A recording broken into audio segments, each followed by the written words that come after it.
Shadows of Love and Destiny, a novel by VMS. Chapter 1, Childhood Bonds. The courtyard of Janvi's ancestral home was always alive with the hum of conversations, the fragrance of jasmine, and the echo of children's laughter. Among them, two voices often stood out: Janvi's soft giggles and Manish's mischief chuckles. They had grown up together, almost like shadows of one another. Their families were inseparable. Festivals, marriages, and Sunday lunches tied them closer than blood. The relatives often teased, "Look at these two always together like glue." The elders laughed, imagining it as a harmless childhood companionship.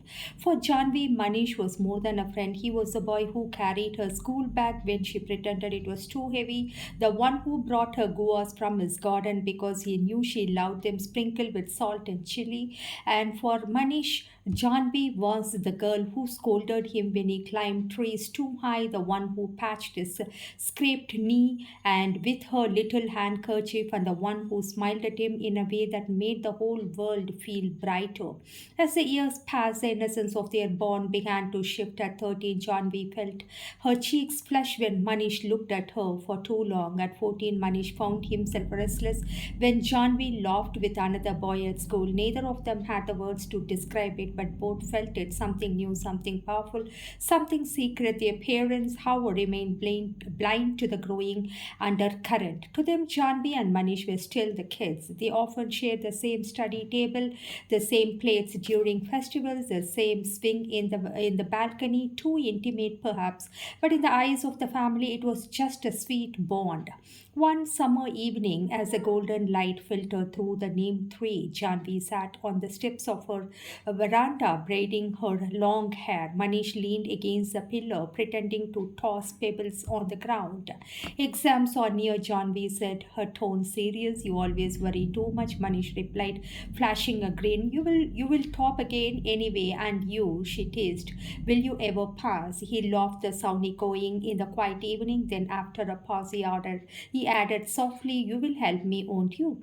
Janvi looked at him, and for the first time her heart beat differently, louder, sharper, almost frightening. She quickly turned away, trying the braid tighter to hide her trembling hands. In that moment, something shifted. They were no longer just children bound by family ties. A seed has been planted, one that would grow into love, too fierce, too dangerous, and too unforgettable. When they did not know what is their bond is, so pure in its beginning, would one day test the strength of their families, their futures, and their very souls. Chapter 2. The heart that pounded. The world outside saw Janvi and Manish as nothing more than childhood companions, but within them a quiet storm had begun. Janvi was 16 now, her eyes lined with dreams too big for her small town. She walked with a new grace she didn't notice in herself. Manish, 17, had shed the softness of boyhood. His voice was deeper, shoulders broader. Whenever they were together, something unspoken hummed in the air, invisible yet undeniable. School corridors became their silent meeting ground, a stolen glance across classrooms, brush of hands when exchanging notes, a thrill of knowing yet pretending not to. Manish often slipped folded scraps of paper into Janvi's books, little messages written in careless handwriting: "Don't smile at others, it is only for me. Meet me at the back gate after school." Janvi would scold him, blush, and tuck the notes into her diary where no one could see. She feared discovery, but the secret sweetness of it all made her heart race. One monsoon evening, the rain poured heavily, drumming against the tiled roof. Janvi stood by the window, watching the water dance on the courtyard floor. Manish appeared at her side, his hair dripping, his shirt clinging to him. "You will fall sick," Janvi said, trying to sound annoyed, but her voice trembled. "And you will worry for me?" he teased, leaning closer. Her heart pounded. The rain outside was loud, yet it was nothing compared to the rush of blood in her ears. For a long moment, they said nothing. Their silence was louder than birds. "Manish," she whispered, almost afraid of herself. This is not right. We are family friends. What if someone..." Before she could finish, he gently pressed his finger against her lips. His touch was soft, hesitant, as if he too feared what it meant. "No one has to know," he said, eyes searching clutching hers. It's just us. And in that fragile moment, John, felt the boundaries of childhood crumble. Something tender, reckless, irresistible had taken root in both of them. What began as friendship was now turning into a flame, the flame they could not hide forever.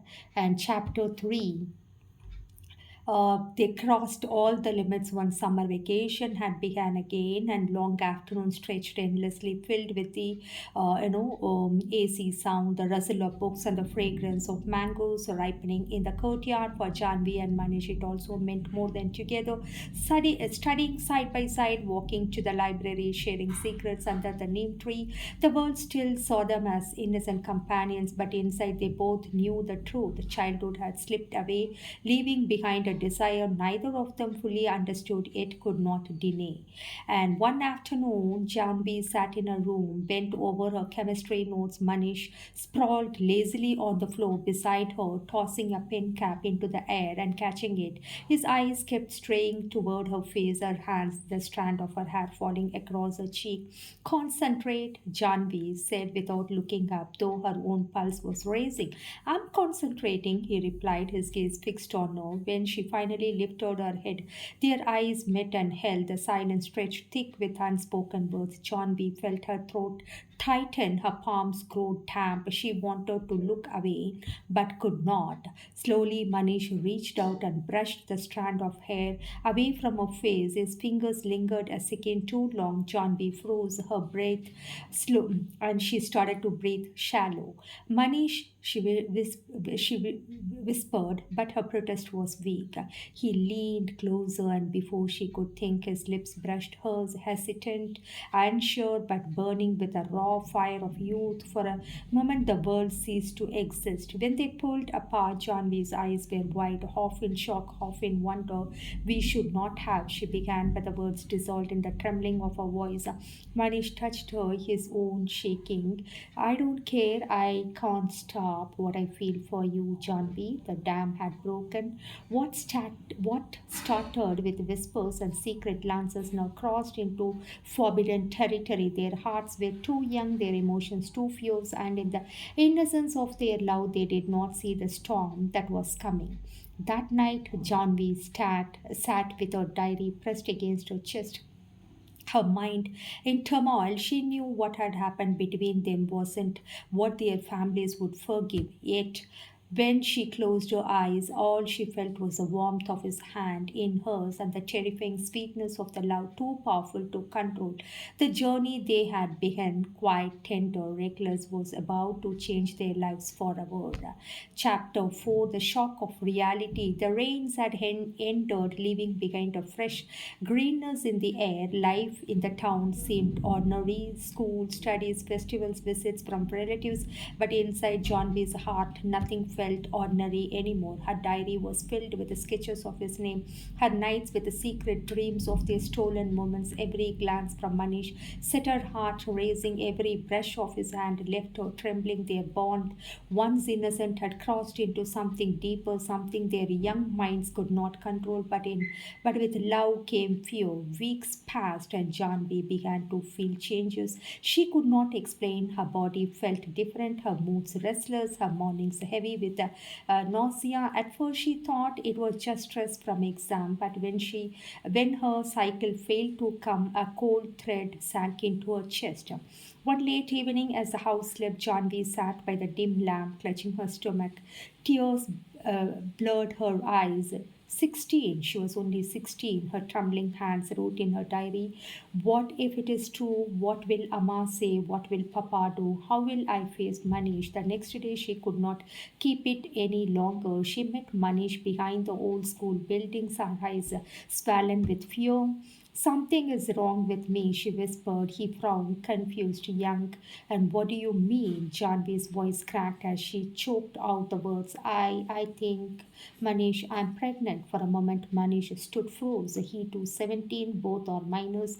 The ground slipping from beneath him, his throat tightened. 16 and 17, their lives had only just begun. The thought of a child, of shame, of families tearing apart, it was just too much to bear. bed. Are you sure? He asked, his voice shaking. Tears streamed down Janvi's cheeks. I know it, I can feel it. They stood in silence, the enormity of their actions crashing down upon them. The world that had once seemed so bright, full of stolen glances and whispered promises, now felt like a cage closing in. That night, Janvi's mother found her weeping silently on her bed. The truth could not stay hidden for long. Within days, the families knew. The laughter and warmth of two households turned into thunder and storm, accusations, shame, fear, tears, and silence. Every corner of their homes echoed with pain. John's parents felt betrayed, Manish's parents enraged, and it amid the fury, one decision was made: the child would not be abandoned. The families would take responsibility no matter the shame, no matter the whispers of society. Janvi, pale and trembling, held onto her diary like a lifeline. The innocent story of young love had transformed into something far heavier, something that would change the course of their lives forever. Chapter 5, Family Fury. That evening was heavy with silence. The air in Janvi's house felt suffocating, as though the walls themselves had observed her secret. Her mother sat on the edge of the bed, pale and trembling, her eyes fixed on her daughter. Janvi, she whispered, her voice breaking, tell me it isn't true. But Janvi could only lower her head, tears sliding down her cheeks. The silence was answer enough. Within hours, the news spread between the two families. The very bond that had tied them for years now stood on the edge of collapse. Relatives gathered, whispers grew louder than words, and the house turned into a battlefield. Manish's father's voice thundered first. How could this happen? We trusted you both like our own children. 16, Janvi, 17, Manish. Do you know what shame you have brought? Janvi's father, usually a calm and gentle man, stood rigid, his face dark with hurt. We gave them freedom, trusted them, and this is what they have done. My daughter, my only daughter, his voice broke, and he turned away, his shoulders shaking. Manish, standing in the corner, felt smaller than he had ever felt in his life. His fists clenched, his chest tight with guilt, but he could not meet anyone's eyes. He wanted to speak, to say something, anything, but the weight of his actions pressed down on his throat. Chanvi, seated beside her mother, felt as though the ground had vanished beneath her. Her body was no longer just her own. It carried a life inside, a secret she could neither undo nor hide. Amid the chaos, Janvi's grandmother, the oldest in the family, raised her trembling voice. Enough, shouting. What is done cannot be undone. The child is innocent. She must be born. The room fell into silence. It was not forgiveness, not even acceptance, but it was a decision. Janvi would not be cast out. Manish would not be abandoned either. Both families, though broken and humiliated, would shoulder the responsibility. Still, the unspoken sentence hung in the air. Their youth was over. The laughter and the carefree days, the innocence, they were gone. That night, Janvi lay awake, staring at the ceiling and the open sky, her hands resting on his stomach. A thousand fears churned inside her. She thought of Manish, of his silence, of his eyes filled with guilt. She wondered if their love had been worth the storm. In the next house, Manish sat on the floor of his room, his textbooks open but unread. His father's words rang in his ears. His mother's tears haunted him. For the first time, he realized the difference between desire and responsibility. The world had shifted beneath their feet. Childhood had ended. The road ahead would be lined with sacrifices neither of them had been ready for. And chapter 6, A Daughter's Birth. The months that followed was the hardest Janvi had ever known. 16, carrying the weight of a secret turned scandal, she walked through corridors of whispers and eyes filled with judgment. Ever her closest friends, even her closest friends avoided her. Teachers, though sympathetic, looked at her with pity. Her body ached, her emotions swirled, but within her life was blooming. She would lie awake at night, palms on her stomach, wondering what kind of mother she could ever be. She was just a child herself, yet destiny had placed a child within her.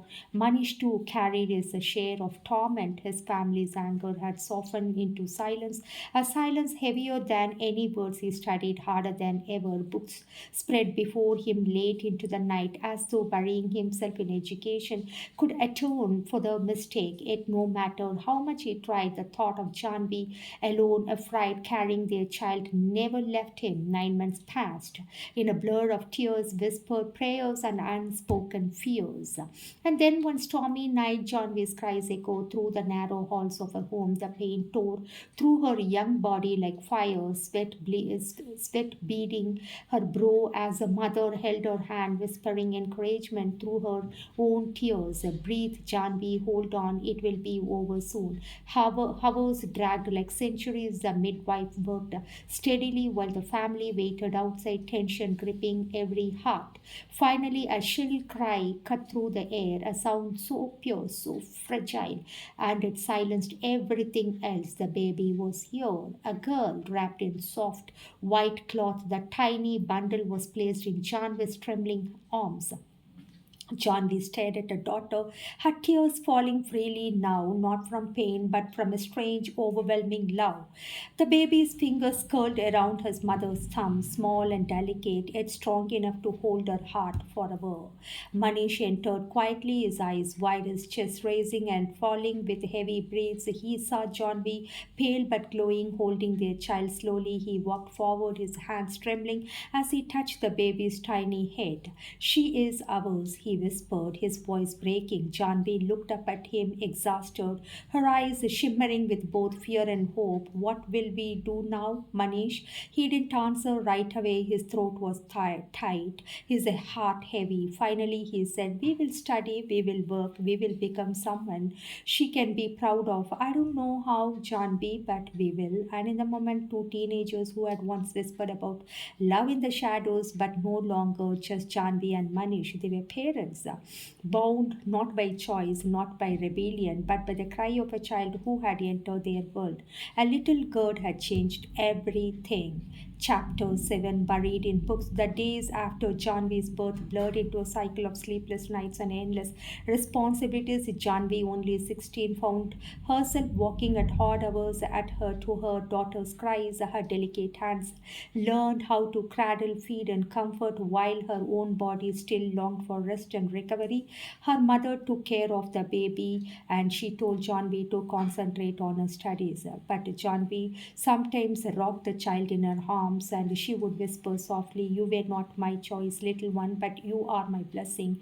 Tears would slide down her cheeks, not from regret, but from the overwhelming weight of love and responsibility pressing on her so young. Manish came by whenever he could, bringing textbooks, notes, and sometimes just standing at the doorway watching. He wasn't allowed to linger long. The family still held unspoken resentment, but he would steal those moments sitting beside the cradle, whispering promises to the baby he could not raise openly. Their families, those turn, made a clear decision: education must not stop. You will study, Janvi's father told her one evening, his voice firm though his eyes softened at the sight of his granddaughter sleeping in a cradle nearby. You will not waste your life, Janvi. The child will be looked after by us. But you must build your future. The same words echoed in Manish home too. His father's disappointment had cooled into strict determination. You have ruined enough with your recklessness. Now you will study harder than ever, become someone respectable. Do you hear me? So, with textbooks in one hand and responsibility in the other, Janvi and Manish buried themselves in their studies. Mornings began with Janvi preparing for exam, and while her mother was rocking her daughter's cradle with her foot and afternoons were spent at school, her notebooks filled with hurried notes, her mind torn between equations and her baby's needs. Nights were the hardest when the baby cried and Johnby sat by the lamp, textbooks open, tears streaking her face as she memorized chapters between lullabies. But her mother insisted her to concentrate only in studies as she took care of Johnby's daughter, her granddaughter, more than Johnby. Manish to live like a soldier at war, he studied relentlessly, pushing himself beyond exhaustion, driven not just by ambition but by guilt and love. His friends partied, laughed, and enjoyed youth while he sat in library pages, blurring before tired eyes. And yet, in the rare moments they saw each other, their conversation were no longer but stolen glances or whispered dreams. Instead, they spoke of exams, medical entrance test, and the future we can do. Manish would say, his hand brushing hers as they exchanged notes secretly. Janvi, weary yet determined, would note, for her, we will do it for her. The flame of their teenage love had burned into something different now, responsibility, determination, a promise that they would not let their daughter grow up in shame. Little by little, the world began to see them not as reckless teenagers but as two determined souls. John B. topped her classes, Manish's name appeared in merit list, and their journey as students, as parents, and as survivors had only just begun. And chapter 8, Two Lonely Parts. Time did not wait for them. Janvi, still in her teens, grew into a young woman with the weight of motherhood stitched into every step she took. While her classmates dreamed of college parties and carefree days, Janvi carried books in one hand, a daughter given to her mother's care. Her life was a careful balance of lectures, examinations, and midnight lullabies. Her family supported her, but always with a shadow of disappointment. Every achievement was praised, but behind it lingered the unspoken words, if only you had not. Manish's life followed a different rhythm. His parents' house, he lived like a prisoner of discipline. His father's stern gaze followed him everywhere. His mother's quiet tears weighed on his heart. He pushed himself harder, securing top ranks, prepared for medical entrance, determined to prove that he was more than one mistake. And yet, between Janvi and Manish, an invisible wall had begun to rise. They still meet occasionally, family functions, at school corridors, sometimes exchanging notes for exam. Their eyes met heavy with memories and unspoken words, but the easy laughter of childhood, the secret whispers of their teenage days, it was gone. Now their conversations were brief and practical. How is she? Manish would ask softly, referring to their daughter. And she's fine, Janvi would reply, her tone firm as though reminding herself to stay strong. Sometimes Janvi longed to lean on him to share her exhaustion, her fears. Sometimes Manish wanted to hold her, to tell her he still loved her, but they were no longer free to belong to each other. The families watched closely, society whispered too loudly. Slowly, their bond became less of love and more of duty. They were united by child but separated by everything else. Years slipped by. John B. excelled in studies, earning a place in medical college, managed to crack the exams, and secured his path into medicine. The world applauded their resilience, two brilliant minds rising from scandal to success. But behind the applause, their hearts grew lonelier. They had chosen the harder path, and while it secured their futures, it also pushed them further apart. But once had been an infatuation burning with passion was now buried under layers of maturity, silence, and distance. Janvi often looked at her daughter and whispered, "You are the reason I'm strong, but you are also the reason your father and I cannot be what we once were." And somewhere in another room, Manish whispered similar words into the dark. They were walking the same road, yet never side by side, two lonely paths, running parallel, waiting for the day they might meet again. Chapter 9, White Coats and Heavy Hearts.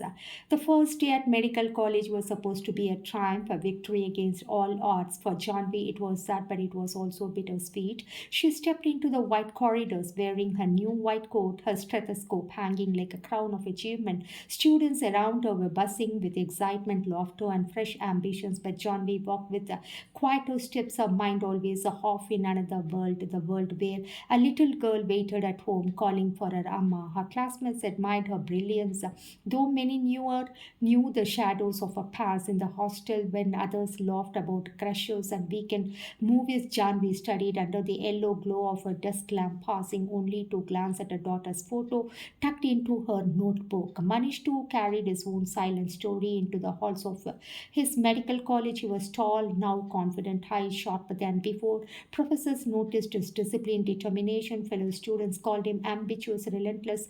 No one guessed that every night his thoughts strayed back to the little girl could not openly call as father, and the young woman whose presence was now a memory blurred by distance. Though their colleges were in different cities, Janvi and Manish still crossed paths during vacations, at family gatherings, exchange polite greetings, conversation brief but charged with unspoken history. How is she? Manish would ask quietly, always, for she is growing fast. Janvi would reply, her voice steady but her eyes betraying warmth. I miss her, he would admit, sometimes his words heavy. Janvi would lower her gaze. She knows you love her, that's enough.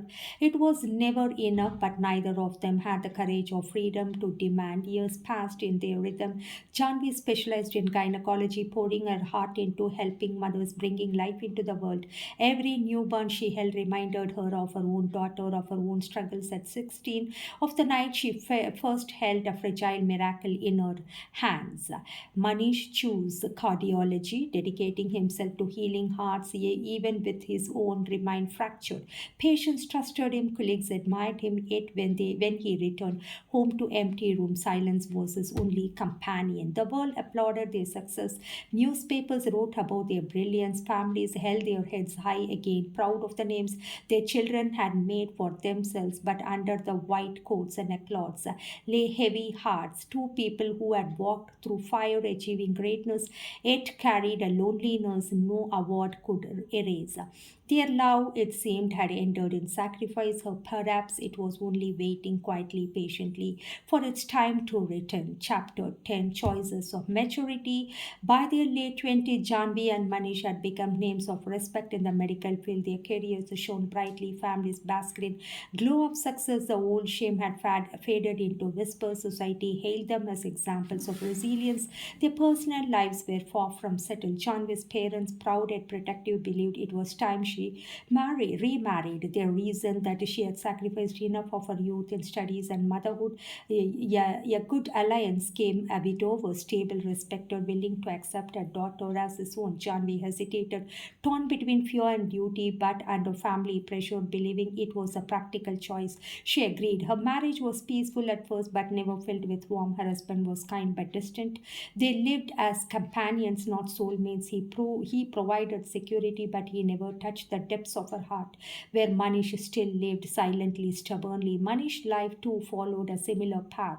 His parents introduced him to a bright young woman from a respected family. She was intelligent, cultured, and supportive of his career, but for Manish, she was never Janvi. He tried, he truly did, smiling at dinners, sharing stories, fulfilling duties, yet every time he looked at his wife, some part of him whispered, this is not her.